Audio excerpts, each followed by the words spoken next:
قاهر الصحافة والمجاملات والساد الركراكي، بل هو صانع مجد الأردن الآن. حسين مموتة ديما مغوبش كتحس بيه بحال العسكري ماشي مدرب، وفوق ما شفتيه كيبان بحال لا داخل شي حرب ماشي مباراة كرة القدم. مجرد أنك تشوف وجهو كتحس بيه واجد باش يدخل في أقوى صراع ضد أي خصم كيف ما كان، وما كتشكش فيه ولو وهلة واحدة بأنه متردد أو شاك في أحد الخيارات ديالو، بل واثق جدا بالأفكار ديالو وغيطبقها بالحرف على أرض الملعب بكل التفاصيل والحذافير ديالها. حسين مموتة مدرب المنتخب الأردني واللي كتب تاريخ مع المنتخب الأردني ووصلهم بالبراعة ديالو لنهائي كأس آسيا لأول مرة في التاريخ ديالو، رغم كل الانتقادات والسلبية اللي كانت كتجي من الصحافة قبل بداية البطولة. تبت كل الجدارة ديالو وسكت جميع المنتقدين، بل خلى حتى ولي العهد الأردني يصفق ليه واللاعبين احتراما وتقديرا للإنجاز اللي دار. لكن كاين العديد من الخبايا اللي ما عرفاش على هذا الرجل الحازم اللي غتصدمك فجأة تسمعها. فراه هادشي اللي وصلو مموتة الآن مع الأردن ماشي صغار، فراه البداية ديالو مع الأردن كانت صعيبة بزاف وكان ديما مكيتلقى انتقادات، اما اسرار التألق ديالو فراه غتصدم،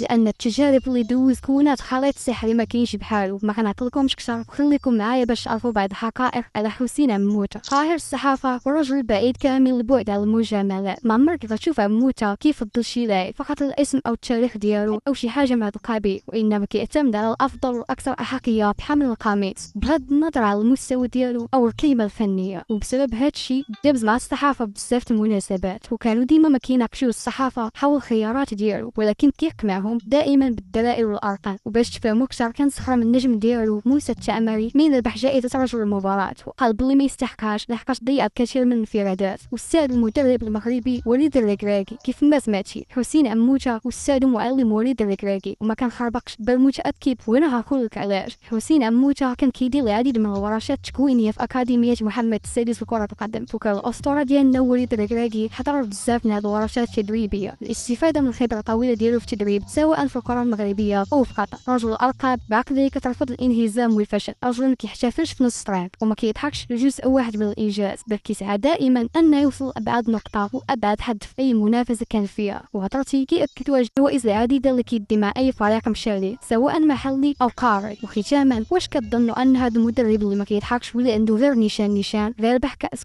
اسيا؟